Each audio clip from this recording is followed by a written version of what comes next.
जवाब पहले आपसे लेती हूँ, फिर सुधांशु जी के पास जाऊंगी। जब जब प्रधानमंत्री का अपमान करते हैं तब तक उसको पीएम अपने गाली को वो अपनी तरफ मोड़ लेते हैं और उसके बाद से आप लोगों को सफाई देते फिरना पड़ता है। क्यों पीएम पर डायरेक्ट अटैक, पर्सनल अटैक क्यों? अमित शाह जी कह रहे हैं कि दूरबीन से खोजने में नहीं मिलेगी कांग्रेस 24 में। अंजना जी, भारतीय जनता पार्टी को उस बात का बुरा लगा जो पवन खेड़ा जी ने कही ही नहीं, लेकिन जो पवन खेड़ा जी, राहुल गांधी जी, जयराम रमेश जी, कांग्रेस, समूची कांग्रेस पार्टी लगातार हम अडानी के हैं कौन सीरीज चला रही है, वो सवाल वो सुनना ही नहीं चाहते। और दूरबीन से नहीं, अमित शाह साहब, आपको दूरदृष्टि दोष हुआ है, निकटस्थ लोगों के पाप दिखाई नहीं दे रहे, कॉन्वेक्स लेंस की जरूरत है। और पवन खेड़ा जी के लिए मैं कहता हूं, वो कभी बहुत ही शालीन प्रवक्ता हैं, कभी अनादर नहीं किया। हमारे भी प्रधानमंत्री जी हैं, हम प्रधानमंत्री जी के निजी विषयों पर उन्होंने टिप्पणी नहीं की। उन्होंने सार्वजनिक जीवन के सरोकारों का उल्लेख किया प्रधानमंत्री जी के, कि वो क्यों मौन साधे हुए हैं, क्यों दम साधे मौन होठ सिए बैठे हैं। आप बोलिए ना अडानी जी पर, अगर इतने गंभीर। अभय जी आप ये कह रहे हैं कि पवन जी को पीएम का नाम नहीं पता है। अंजना जी, आपने स्वयं ने भी वो देखा और उन्होंने नहीं, अब मोदी जी को क्या गांधी जी के पिताजी का नाम नहीं पता था? उन्होंने गलती से नहीं लिया था? मोहनदास करमचंद गांधी नहीं प्रोनाउंस कर पाए थे प्रधानमंत्री जी, स्लिप ऑफ टंग हुआ था। लेकिन आज सवाल जीबान फिसल जाने का नहीं है, उन्होंने सवाल पूछा है कि कैसे सत्ता की नीयत फिसल गई। और पवन खेड़ा जी के लिए मैं कहना चाहता हूं कि हिम्मत से सच बोल दो तो बुरा मानते हैं लोग, रो रो के बात कहने की आदत रही नहीं। वो सत्यों और तथ्यों पर बात करते हैं। हम सरकार के सम्मुख गिड़गिड़ा नहीं रहे, देश की आवाज बुलंद तरीके से उठा रहे हैं। हम पूछना चाहते हैं, क्या प्रधानमंत्री जी ये सच नहीं है कि 38 शेल कंपनियों से अडानी जी की कंपनी में निवेश किया गया, ऑफशोर कंपनी में, साइप्रस में, यूएई से, मॉरिशस से, टैक्स हेवन से? क्या फिच क्रेडिट साइट ने अभी 2 दिन पहले रिपोर्ट नहीं दी कि एक्सेसिवली ओवर लिवरेज्ड है अडानी की कंपनियां? क्या फोर्ब्स ने खुलासा नहीं किया कि वीटीबी बैंक कैसे रशिया की बैंक से अडानी जी के भाई ने लोन लिया और वो ऑफशोर कंपनी में ट्रांसफर हुआ?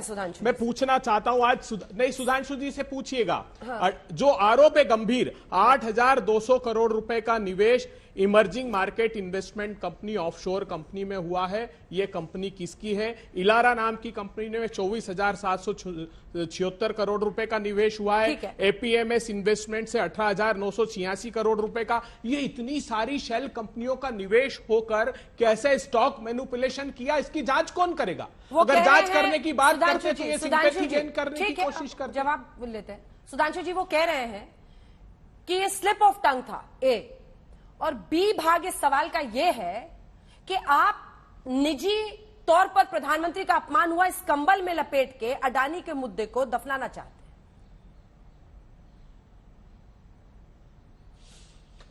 देखिए, प्रधानमंत्री जी से एक बार शब्द पूछा गया था कि आप इतना समय लगातार दिन रात कार्य करते रहते हैं, पूरी कर्मठता और मेहनत के साथ, एक दिन की छुट्टी नहीं ली है, तो आप इतनी ऊर्जा कहां से लाते हैं? तो आप याद हो, प्रधानमंत्री जी ने बोला था कि इतनी एनर्जी मुझे मिलती कि रोज 1 से 2 किलो गाली खाता हूं। और जिस बात की बचाव अभय दुबे जी करना चाहते हैं, मैं तो बिल्कुल और उसको स्पष्ट करना चाहता हूं। अगर इनके मन में अडानी और जेपीसी जैसे विषय थे तो इस ढंग का विषय नहीं आना चाहिए था। मगर मोदी जी के पिताजी को लेकर इस ढंग की अभद्र भाषा का प्रयोग करना दर्शाता है कि मुद्दा न जांच है, मुद्दा न अर्थव्यवस्था है, न मुद्दा कोई सिद्धांत है, मुद्दा सिर्फ मोदी जी और मोदी जी के प्रति घृणा है। और यह बात मैं ऐसे ही नहीं कह रहा हूं। ये बताइए, अडानी का तो इशू नहीं था, अभी तो 2 महीना पहले की बात है भाई जी, गुजरात में मोदी को औकात बता देंगे, ये किस लिए कहा गया था? चलिए और 2 महीना पुराने चले जाइए, मौत के प्रकार बताए थे आपके महाराष्ट्र के नेता ने, शायद उनका नाम अब्दुल शेख था।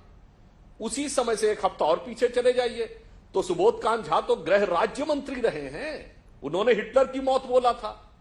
और क्या क्या गिनाते रहेंगे, वो छोड़िए। जाते जाते 2014 में जब वो प्रधानमंत्री पद के उम्मीदवार थे तो बोटी बोटी काट डालूंगा, ये कहने वाले। आज तक किसी प्रधानमंत्री के उम्मीदवार के लिए मैं आपसे विनम्रता से कहता हूं, जिन्होंने हमारे ऊपर दमन किया, जेल में डाला, क्या क्या किया, उस आपातकाल के दौर में भी कभी इंदिरा जी की मौत की कामना, मौत के प्रकार, बोटी बोटी कहा हो तो मान ले। और आप देखिए, मणिशंकर अय्यर वगैरह कभी मोदी जी के व्यवसाय पे, कभी मोदी जी की पृष्ठभूमि पे, कभी मोदी जी की जाति पे, तो कभी उनके पिता का नाम कौन जानता है, उनके माता पिता का नाम कोई नहीं जानता। ये सब क्या है?